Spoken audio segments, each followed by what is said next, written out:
Sunday, everybody.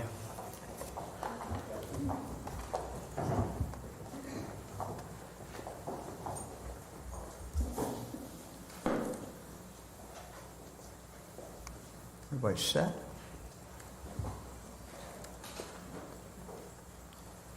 Well, good afternoon, everyone. I'm joined by my wife, Fran, Dr. Amy Acton, the Lieutenant Governor, John Houston, Sherry Maxfield, who is the Director of Commerce, which also controls liquor control. I want to first well,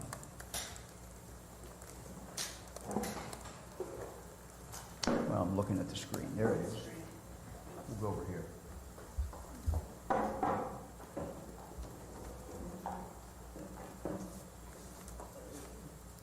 This is a very instructive chart. I talked about what we learned about the past pandemics, what we learned about the 1918 pandemic, and the comparison between two cities, St. Louis and Philadelphia. And what we talked about is that we all want to be St. Louis and not Philadelphia, with all due respect to my friends from Philadelphia. The chart shows St. Louis. This is St. Louis here, and how it progressed. This is Philadelphia, and how it progressed. And we talked about the fact that St. Louis took the right measures. They did not hide it. They were very open about it. Philadelphia went the other way. But what to me is particularly interesting is when you look at first case in St. Louis, October 5th. They started ordering social distancing October 7th, 2 days later. Here, first case in Philadelphia, September 17th. They didn't move until October 3rd. So you've got 16 days here, 2 days here. And so the point is that sometimes when we're asked, why are we moving? Why are we doing this now? We still have a relatively small number of people who have been confirmed to have the coronavirus. And the answer is, as Dr. Acton has pointed out, this always lags behind. And the deaths are way, way behind. And the confirmations are behind. And so we have consulted every expert that we can find and read everything we can read.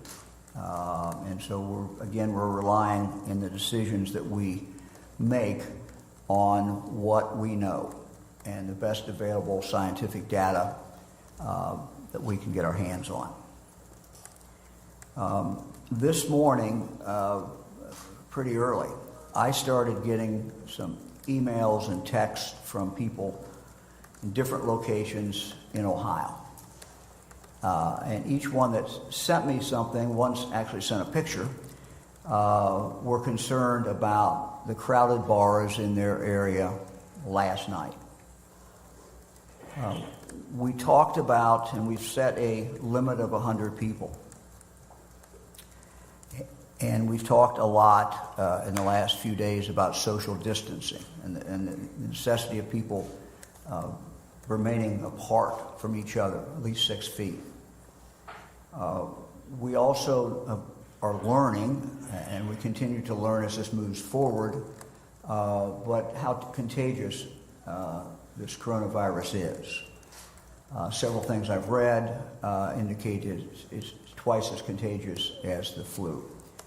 We also know that it's much, much, much more deadlier than the flu. So this social distancing is absolutely vitally important. After looking at this picture, but also hearing from people, and literally these were from the Mahoning Valley to Cleveland to Southern Ohio, and all the same story. The concern also that I have, and that the people who are contacting me, is that one of our happier days of the year, St. Patrick's Day, is coming up. And we're 2 days away from St. Patrick's Day. St. Patrick's Day, when people get together and crowd into bars.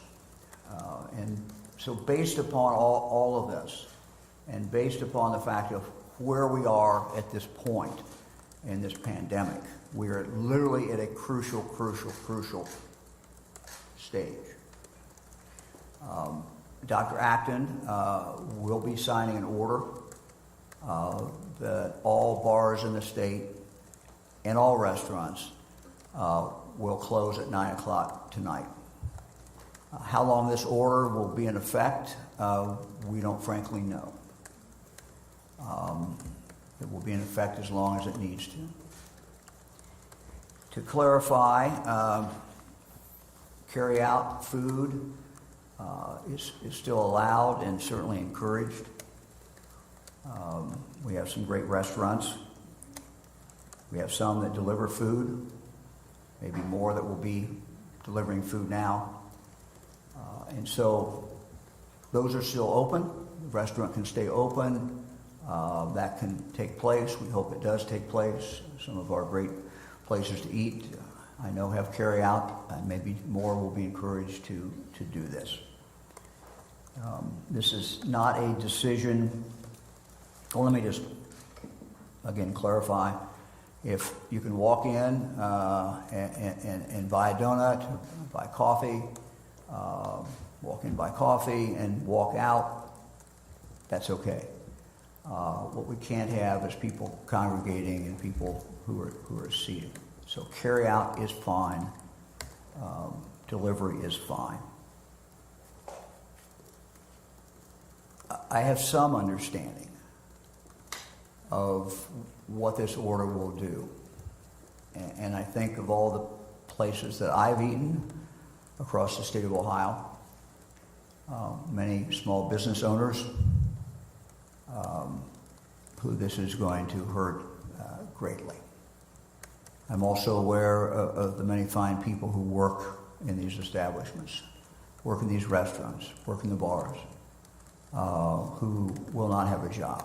I'm going to ask in a moment the Lieutenant Governor to talk about some of the things that we're going to do, and there will be more to try to mitigate this and mitigate the suffering. But I understand, have some idea of that suffering, and I can't tell you how sorry I am. Our goal is for everyone to get through this. What we wish is that next St. Patrick's Day, everyone will be there. And they'll have the opportunity to celebrate St. Patrick's Day, but not only that, they'll have the opportunity to live their life and live their American dream. But if people are not around, they can't do that. And so this is a very, very crucial time. Delay means more people will die. Literally every day we delay, the data clearly shows that more people will die. It is not just only a question about people dying from this pandemic, from the coronavirus. It is also a case that if we do not act and stop and break up these groups and get some distance people, if we do not do that, our healthcare system in the state of Ohio will not hold up. We have people who have strokes, who have heart attacks, who have all kinds of urgent needs for that healthcare system to attend to.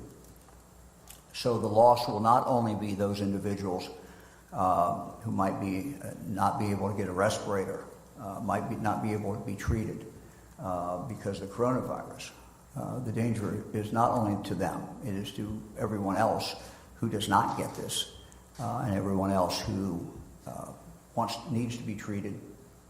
And so all the actions we are taking for this very specific purpose in mind. I'm going to ask And let me just say one thing about the small business men and women. It is the small businesses that in an order like this are hurt the most. I'm fully aware of that. My family was in a small seed company, part of it retail, for about 70 years, started by my grandparents. I know how tough it is in small businesses.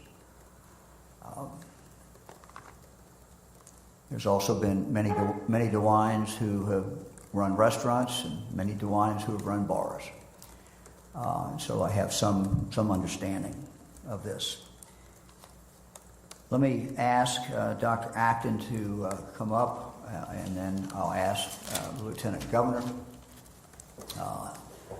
Dr. Acton can give you an update of really where we are and some of the rationale behind this decision. The Lieutenant Governor will talk about what we're getting ready to start, what we've already been doing, the phone calls have been made in regard to unemployment and in regard to other things that we're going to be doing to mitigate the suffering that will be caused by this order. Amy? Thank you, Governor. Good afternoon, everyone. As you know, we've been trying to tell you everything we know as we know it, and I've given a series of little science lectures, so to speak, to try my very best to translate this as a doctor to my patients, which is the 11.7 million people of Ohio. My team's putting together the past press conferences we've had and snippets from that, because I can't start from the beginning and take us all there today.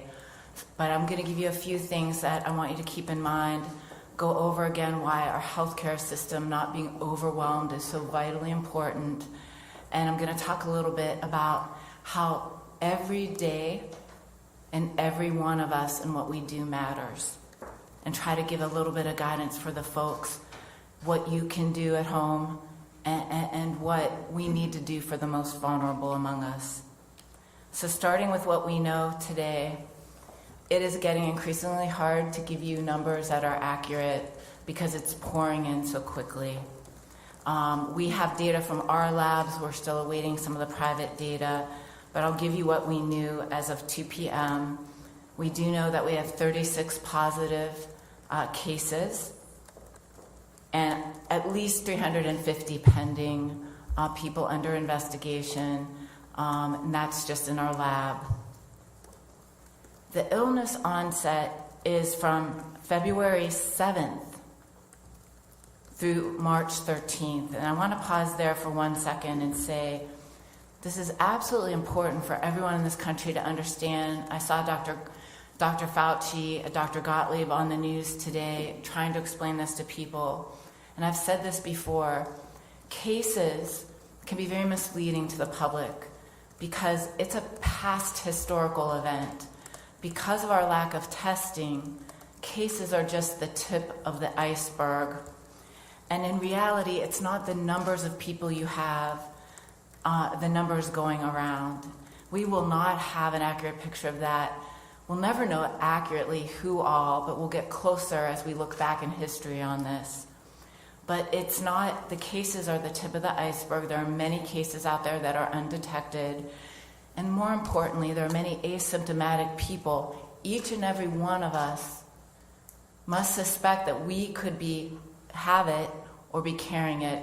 But you can be asymptomatic and your symptoms will not show for at least 5 to 6 days, if not 14 days from now.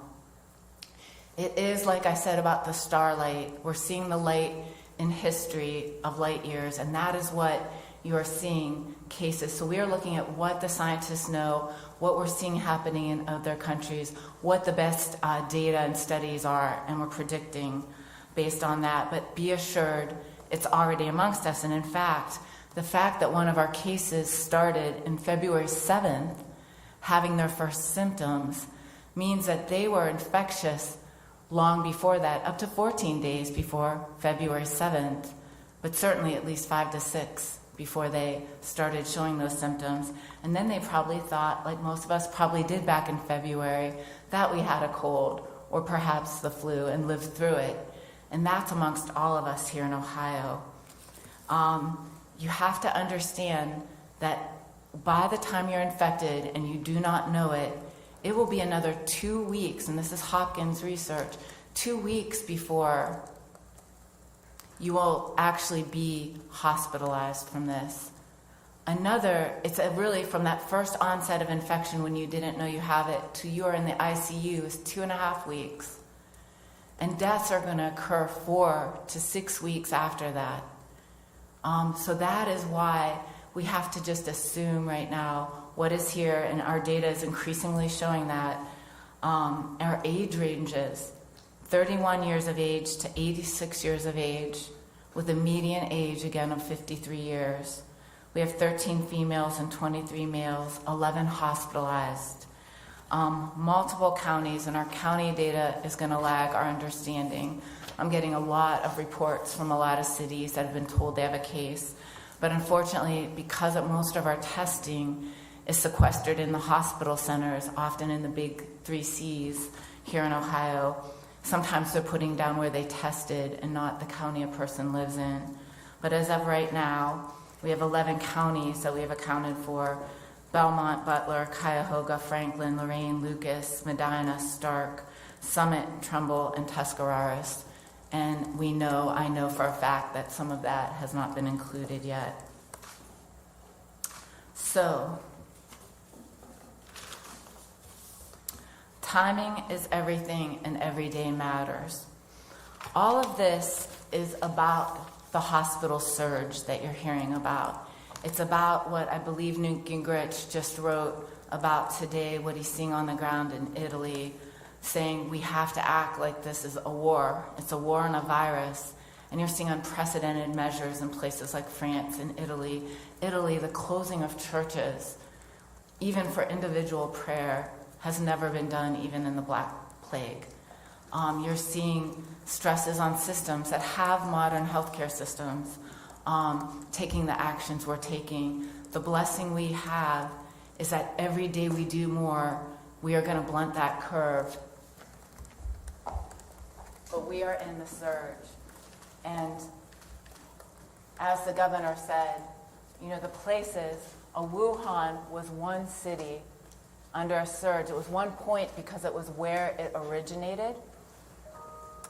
They didn't have time to put our non-pharmacologic interventions, these things that we're doing to enforce the social distancing that is so essential. So they saw that spike, and every day and everything we do in this country, and this is from, again, Dr. Fauci, Dr. Gottlieb, the folks that were out there in the news that are saying this, everything we're doing is trying to slow the spread that we know is coming and decrease that surge on our hospital system. It is a lot like a hurricane. I've said this before as well. You want to evacuate and make your moves, and if you're blessed enough to see this tidal wave coming, this tsunami coming, you make these moves now, and every day decreases that exponential 2 to 3 people spread that creates the surge. We are in the time of evacuating from a hurricane where it's starting to pour more and more heavily with each day. We don't want to be doing these moves in the heat of the storm. And I can tell you, Ohio is prepared. They're preparing. Our hospitals are preparing. But I want to give you some of the data. We'll talk a lot more about the surge tomorrow. Just some statistics that we have as of now. And my staff will give you the sources of these.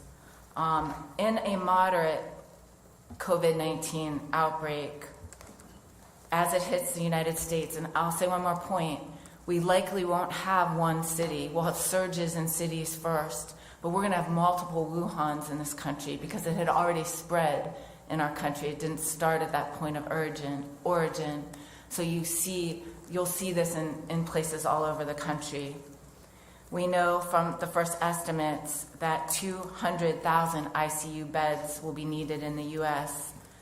45,000 ICU beds are available, and many of them are already occupied at 60 to 80% occupancy. We know that we have approximately 160,000 ventilators available I heard Dr. Gottlieb use words this morning. We have 60,000 of the full-service ventilators, another 100,000 ventilators that aren't this, they're more mechanical, old-school type ventilators. We have in stockpile, I've heard some numbers, Dr. Gottlieb said 8,900 of the full service. I've heard 10 to 20,000. If we don't make these measures, and remember, this is key because people keep taking these numbers. If we do these measures now, we will greatly decrease the need for these. That's why it's so important. So the actions we take now will have an effect in mitigating these kinds of numbers.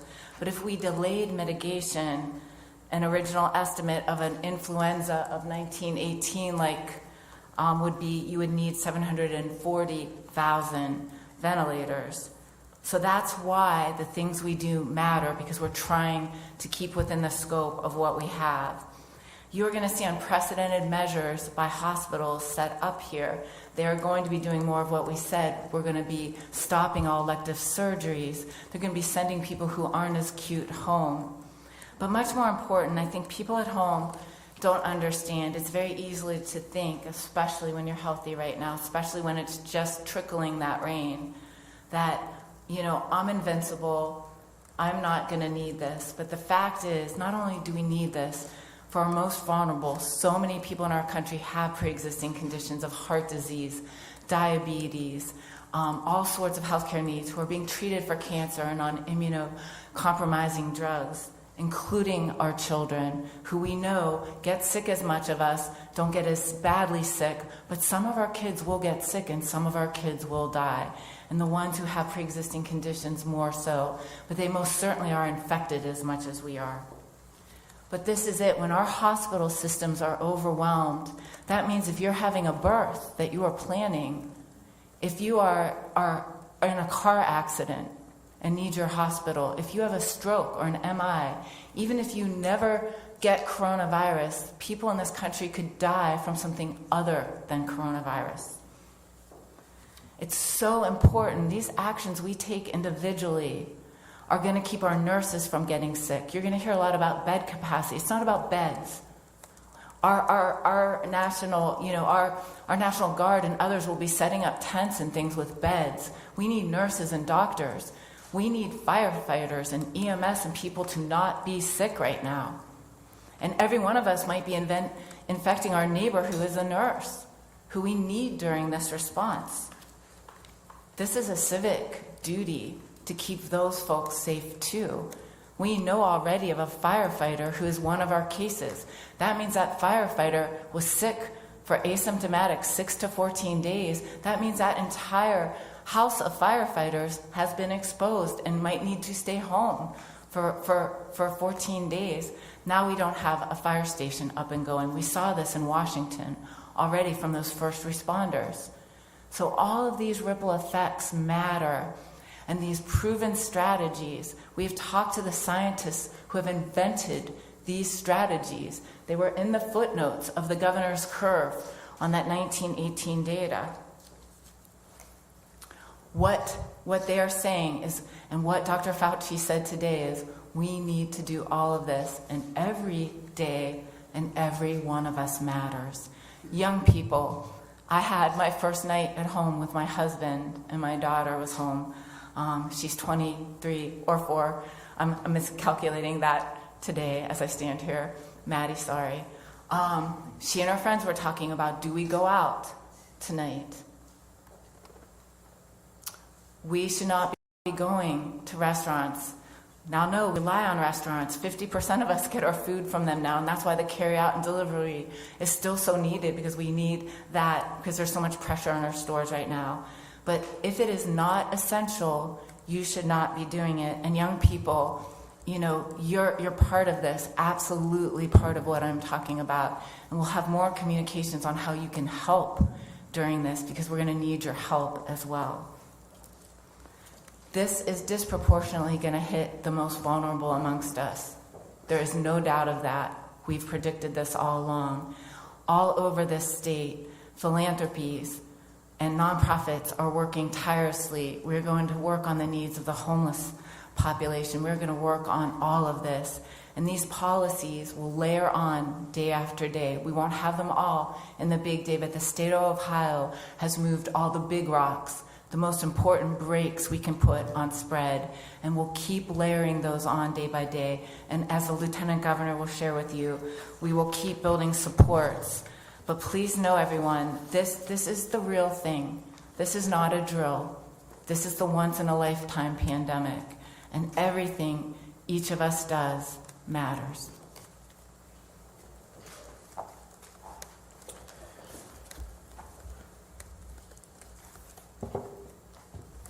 Good afternoon. I would like to reiterate a couple of things that the governor and Dr. Acton talked about. First, though, I want to thank the Restaurant Association and the restaurants and bar owners who spent time with us today, helping us work through these policies to make them as impactful from the standpoint of health benefits, and also helped us work through how we can minimize the economic consequences of these decisions. As the governor reiterated, this was a very difficult decision. We know how difficult it is on business owners and their employees. I also want to emphasize that carry-out and delivery are available options. You will want to continue to use these institutions, these businesses, for that purpose. We don't want everybody to stop buying restaurant food and start going to the grocery store. That will create problems of its own. Continue to use your local restaurants for food and delivery services, carry out food delivery services. But as we have discussed, this will have an impact. And so the governor is going to sign an executive order regarding unemployment compensation. This will assist Ohio workers directly impacted by the COVID-19 health emergency. He will be issuing this executive order that will make several changes to Ohio's unemployment law and state agency policy to enable workers who do not have paid leave benefits to access unemployment benefits during this period of emergency. We will be broadening the current state policy to clarify that individuals that are quarantined by a health professional or by their employer are considered to be unemployed and will not be subject to the requirements to actively seek work during the period of this emergency. This also applies to companies that determine it is necessary to temporarily shut down operations due to the current emergency. Ohio currently has a 1-week waiting period before an individual can receive unemployment benefits. In the order, it will expedite payments to impacted Ohioans, and we will be waiving that delay, that 1-week delay for eligible workers to receive their first week's unemployment payments and applications. Because we do not want to penalize individual employers for the impact of this outbreak by increasing their future unemployment taxes, the cost of these additional benefits will be mutualized. The Ohio Department of Job and Family Services will waive employer penalties for late reporting and payments for the next quarter to assist employers impacted by the lack of staff availability.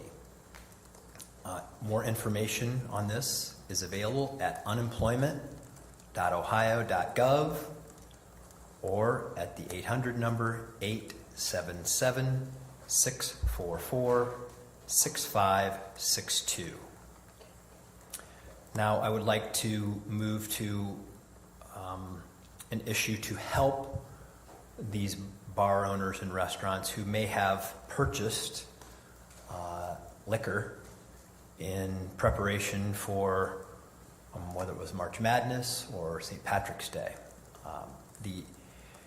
The administration has been working with Jobs Ohio and the Department of Commerce, along with the Restaurant Association and the Ohio business community and the Division of Liquor Control to identify ways the state may be able to provide this relief. As a result of these conversations, bar and restaurant owners now have the opportunity to return unopened, high-proof liquor products to the agency where they bought them. We hope this will help relieve some of the chronic economic strain that the businesses might be experiencing during this time. Let me explain how this will happen. The details of this buyback include if you're a bar or restaurant who needs to return high-proof liquor purchased within the past 30 days, the process will be as easy as we possibly can make it. This courtesy will also extend to those who may have obtained a temporary F2 permit for an event scheduled between March the 12th and April the 6th. And this event, an event resultingly would be canceled. Additional consideration will be given closer to this end of this time frame if it needs to be extended. All bar and restaurant F2 permit holders all they need to do is to bring the unopened product back to the agency where they purchased the product, and the agencies will call the Liquor Enterprise Service Center for approval. Approval is immediate, but awareness of the return is necessary. So for questions from this one-time buyback, please call 877-812-0013 or Ohio Liquor Info at .com, ohio.gov. So we have, please contact or go to those two locations to find more information. Let me go now to support for small businesses and not-for-profits. Recognizing that small businesses have and will be impacted by this health crisis, the Ohio Development Services Agency is actively working this week to submit the necessary information required to qualify the state for the U.S. Small Business Administration Economic Injury Disaster Loan Program. This program will enable small businesses impacted by the outbreak to apply, or the COVID-19 outbreak, to apply for a low-interest loan of up to $2 million in assistance for the vital economic support they need to overcome the temporary loss of revenue that they are experiencing. Not-for-profit organizations in Ohio will also be eligible for low-interest loans through the SBA Economic Injury Disaster Loan Program. These loans may be used to pay fixed debts, payroll, accounts payable, and other bills that can't be paid that can't be paid during the disaster's impact. SBA loans with long-term repayments in order to keep payments affordable may be maximized for up to 30 years. Terms are determined on a case-by-case basis based on the borrower's ability to repay. We want to ensure that this process is efficient as possible. We're asking any small business owner who has been impacted by the public health crisis to contact business help at development.ohio.gov. And additional information on the SBA's Economic Injury Disaster Loan Program is available at sba.gov/disaster or by contacting the SBA Disaster Assistance Customer Service Line at 1-800-659-2955. All of these have been put together in consultation with the business community and health officials. Let me emphasize, we know that what we're all going through together will have a tremendous economic impact on businesses and the people who work there.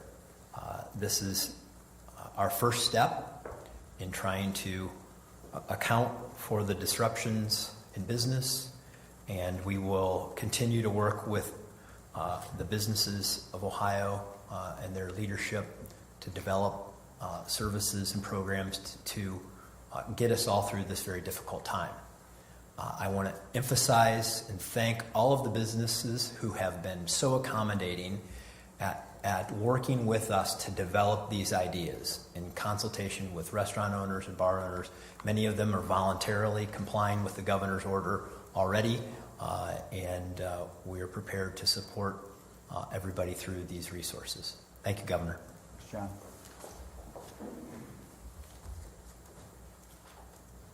Just a few things that are coming up. The most vulnerable population is our elderly. One of the programs that is been utilized for many, many years, and it's so very, very important, is a feeding program. Senior centers congregate meals together. At some point in the future, those will have to end.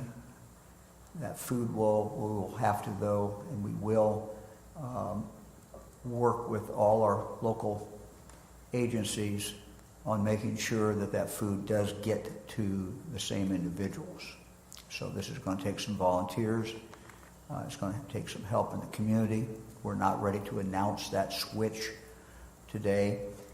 But again, this is a very, very vulnerable population, and this is the right thing to do. So we're not ordering that today, but that will be coming up.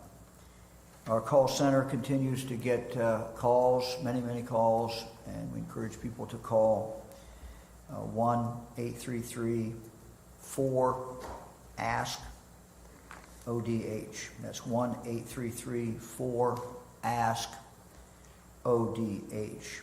Today we're running approximately 450 calls per hour. So those numbers continue to go up. I've talked to our team there today, talked this morning, and told them we need to bring on as many people as it takes to be able to answer the phones and to get answers. For those of you who did not get an answer, left a message, we now have the ability that people will be calling you back based upon those messages. Let me make a statement about our schools. I know there's some questions. I was on a couple shows this morning, and there were some questions about what I said. Really nothing particularly new. The order is for our schools to continue to educate for the next 3 weeks through distance learning, through separation, where the students will not be there. How long that will continue on, we don't know. There is no one that knows. But I have advised the superintendents, advised the school districts that they should be prepared for this to last for an extended period of time. So we hope that, obviously, that kids are back in school as soon as possible, but certainly the odds are that 3 weeks is not going to do it. We're not going to be far enough along in this pandemic. And the time is certainly likely to be extended, although we do not know what that is. Let me urge everyone again, every business. I know a number of businesses have already made the decision for some of their employees or all of their employees to work from home. We understand the uniqueness of some businesses that does not allow for that. But I would ask our employers to go back and re-examine that and kind of drill down and see if there are any more employees that could actually effectively work from home. The more we can get people into their homes, the more we can keep people from congregating, the better off we are. Again, I know businesses have started separating people, and again, I would encourage them to do that. What we announced today and what we've announced this week may look like drastic action, and I guess it is. It's very drastic action. But we're taking these steps to save lives. A lot of this whole progression of pandemics, while it is foreign to most of us, the people who study this and do this for a living, every single day. In Ohio, we are on a course that was very, very predictable. When Dr. Acton has talked and other national experts have talked about the fact that with no intervention, no changes, we could expect 40 to 70% of our population to contract this virus. The part that we need to emphasize is that is with no intervention. We have made dramatic intervention, and we certainly feel that will make a difference. And we feel that will also enable, as Dr. Acton said, our healthcare system to not implode. Our healthcare system is vitally important, not only for the people who get the virus, but also for everyone else who might have any kind of other medical problem. Happy to answer any questions. I know John will, and Dr. Acton would as well. Governor, Ohio's not an island. What are you seeing in other states? How are you urging your fellow governors in neighboring states? Well, I talked in the last 24 hours. I've talked to, I guess, 2 other governors, and look, everybody's moving forward. Everybody gets it. There's only so many national experts, so I can't tell you what other states are going to do, but I think other states are going to continue to move forward and do what they have to do and take these drastic actions. Are we to assume that most of these are community spread at this point, or are some of them travelers? Thank you, Laura. We'll continue to see cases that are travelers. As you know, we've been looking at the other cruise ship that's outside San Francisco. We do know we have Ohioans returning from that, 33 individuals, age 30 to 92. People are coming back from Europe, as you can see in the news today. People are returning home from a variety of places, but people are also very rapidly coming into contact with other cases and asymptomatic people. We have broad community spread in the state right now that we can actually see with the data we do have, and we're assuming the rest, as we're seeing again around the world. We can assume that now. People are looking for ways to help and looking for ways that they can act now to sort of for the greater good. Are there any resources that we can direct them to? Okay. So we are setting up a structure by which to help. We're getting so many offers of help, which just, again, it's exactly what we're going to need. I can say that at the local level, there are looking to your leaders. You will be hearing a lot from your commissioners and your mayors who will be mobilizing you on how to take the best action that fits in your community. Also, a number of philanthropies and community foundations are starting to raise money for ways to help. I was reached out to by Homage, a t-shirt company here, thinking of doing something where the proceeds would help. And so I think this will evolve. We certainly like to put more structure to it so that we can take all these offers. Again, churches and synagogues, mosques are offering, and just we have to do all that carefully so that we don't expose people doing something that wouldn't be healthy in terms of social distancing. I want to say a new term I just heard used today, so I didn't invent this, but social distancing is a scientific term we use in pandemic preparedness, but it's really, a better word might be physical distancing. And the best way I can say it now, because you can argue 1 meter and 3 feet, 6 feet, arm's length is a good judgment, but it really is physical distancing. And we know, even with our young people and teenagers, I've had my parents say, they're all hanging right now. They're hanging in a different way. They're not going to the mall, which is where people from the early 80s might have gone, like myself. And so, we are going to have all new ways that we stay connected. I heard something about, sorry if I say this, a virtual bar gathering for St. Patrick's Day. So, we're gonna stay together, folks. So this isn't socialism. We need each other more than ever. We need to be using the iPad and the iPhone and FaceTime and the great technologies we have to stay close, because we need each other during this. This is something we will all have to get to together. And I want to make one small plea. We've got to take the politics out of this. We just have to. This is a time of national emergency, and this isn't a time for folks to, whether you believe me or you believe the national experts, this will all become so clear to all of us day by day as we get our heads around it. This is a time for us all to pull together.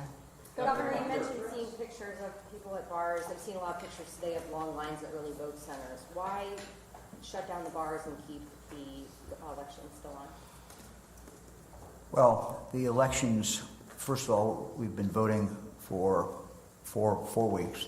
Voting is spread out. Second, people have the ability to separate at the elections. It is not a mass gathering. It does not come under that qualification as a mass gathering. It's important for us to be able to exercise our constitutional rights, and to interrupt an election in the middle of it poses some very, very serious consequences. I know I've talked to the Secretary of State. He's going to have some clarifications tomorrow morning, so I'm not going to, that's his job and his expertise, but he's going to have some things to say, I know, tomorrow morning. Governor, could you address people who are now on our Facebook page saying, how am I supposed to pay my bills? You're hurting me economically, these people are saying. How am I going to pay the bills? Jim, we're going to continue to do some of the things that the Lieutenant Governor has talked about. This is just the beginning, but we have to make these decisions now. If we don't make these decisions now, if we don't take these actions now, it's going to be too late. So this is a matter of life and death. And so, we're very mindful of the economic hurt, the other hurt for individuals who are going to lose their jobs. Look, this is brutally tough, and my heart goes out to them. But we have to do what we have to do to save their lives, and not just their lives, but the lives of others. And our goal is for us to get through this. We will get through this. I don't know how long it's going to take, but we will get through this. And we want as many Ohioans to make it through as possible. So we are dealing, I don't know any other way of saying it, we're dealing with life and death. And for us to not take these actions today will cost lives. People will die if we do not make these decisions. And I don't know any other way of saying it. Governor, we have some people asking about daycares and gyms and why there is not an order on that as of now. Can you explain that? Yes, look, we're doing one thing at a time here as we go. I think that, we tried to take the big things. Now we're going to get down into the small things. But again, I want to emphasize this. The government can't do everything. If people want to congregate together, I suppose they can still do that. They can do that in their own homes. That is just not a wise thing to do. People have to take that responsibility. And as Dr. Acton has pointed out, it's not just you and your loved ones. If you think, I can ride this out, what if I get it, so what? I'm tough. Okay, maybe that's your choice, but with a virus such as this, that impacts not only your family, but that impacts people you don't even know. And that's the nature of the spread of this. Again, the best experts we can find say that the number of people infected doubles every 5 to 7 days. So we pick 6 to talk about, but it's every 5 to 7 days it doubles. And it is twice as contagious as the flu. And we all know that flu is very, very, very contagious. So people are making decisions about themselves, but also about the lives of others. So look, I've said, I wouldn't do certain things. I wouldn't go out to eat. Well, now people can't go out to eat, but they can get food from the restaurant.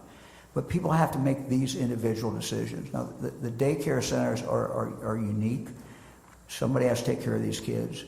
And what I've tried to signal is that they will be closed. And what is starting to happen is the hospitals and other medical institutions that know what's coming, know so very, very well what's coming, are really focused on making sure they have personnel. They have doctors, nurses, other medical personnel. So what you're going to see some of them start doing is creating their own daycare centers. And we will issue waivers for those daycare centers so they can actually establish them, because it's going to be critical that we have the necessary medical people as well as medical supplies to take care of people. So you're seeing a lot of adjustment. It is certainly going to continue. But closing daycares, that's not an order as of now, but that's something that could No. be happening. Again, it Okay. will happen. Okay. It will happen. Again, I would plead, if anyone has a child in daycare and you can conceivably figure out a way to take that child out of daycare, please do so. It reduces the number of people, makes it a smaller group of people. We've asked the daycares to do everything they can to break out in smaller groups, to do everything that they can. But to do this abruptly overnight doesn't make sense. But it's coming. It certainly is coming. Governor, do you feel like? Yeah, John wants to say a minute. Yeah. Look, we had a question back here about what people can do. If your neighbor is a nurse and you know that she has a child or he has a child that is not going to be at school and they need help, that's something you can do, particularly if you're younger and you're in a lower risk part of the population. Help them out. Help people out who are going to struggle by being a great neighbor, by being a great family member, by being a great friend. If you know of a business owner who's having a difficult time as a result of this, find a way to help them. We all have to pitch in here, and governor's not going to be able, and I'm not going to be able to tell everybody how to solve every problem. But if you have the right kind of community spirit, and you understand that we're all in this together, and that all of us can contribute something to making somebody else's life better, we will all get through this much more beneficially. So whether it's donating blood, call your Red Cross, whether it's dropping off some food at the food bank, whether it's dropping off a meal to an elderly person who may not, go out to one of those restaurants, pick up some extra carryout, and drop it off at your neighbor's doorstep who maybe shouldn't go out. These are all things that we can do to collectively help all of us get through this together. Can you talk about the unemployment compensation piece of this? Ohio's system is already, troubled, facing a looming recession. Can we handle this? Does it require a legislative fix? There's no doubt that we're eventually going to need to ask the legislature to take action to strengthen Ohio's unemployment compensation system, but this does not require that. The actions we're taking today, we know that the federal government and our congressional delegation are working on plans to help states. We expect that will be part of the contribution to this, but we wanted, and more details will come with time, but in making the announcement that many bars and restaurants will not be open, that means many employees will not have jobs. We didn't want to make that announcement without letting them know that you can go, and apply for unemployment and get it immediately. These things come together as fast as we can pull them together, and that's the decision that the governor made today, and this is the support system we're trying to build around it. Governor, some Ohioans are, packing into bars and restaurants and obviously not gotten the memo on all of this. Otherwise, there's people who are stocking up on, canned goods and getting ready for, hunkering down. So do you have a sense, has Ohio wrapped its collective mind around this yet, or is it still something that you need to convince people of? I think it's a process, and it's very understandable. Again, for most Ohioans, they see nothing every day in their lives that is different in the sense of other than what we have ordered. So, they look outside and the world goes on. So nobody alive has experienced this gravity of this type of situation. No one alive has seen anything like this. So, it's understandable that it is taking not just people in Ohio, but people all across the country, a while to get their head around this. They watch it on the news, but again, their daily life, they don't see anything out there. So my job and Dr. Acton's and the Lieutenant Governor's is to be as honest as we can with people and tell people what we know when we know it. That was a commitment that we made when we held our first press conference about the Arnold, and made that tough. What at the time was a very, very tough decision. But our job is to lay out what the facts are, what we're seeing in Ohio, and what we have to do. That's my job. I have to do that, and so we're going to continue to do that. And it's a process. You know, Dr. Acton said, you make decisions at the front end of this, and you look like you're an alarmist, and I understand that. I know what some people are saying. I get it, but again, I also know from the best available science that we have, from consulting the top people that we can find, that it's a matter of life and death for me to make these decisions. Governor, have you even thought about, do you need legislators to do this, to make changes to testing, if indeed you do have to extend the school order? Sure. I don't think we have to cross that bridge yet.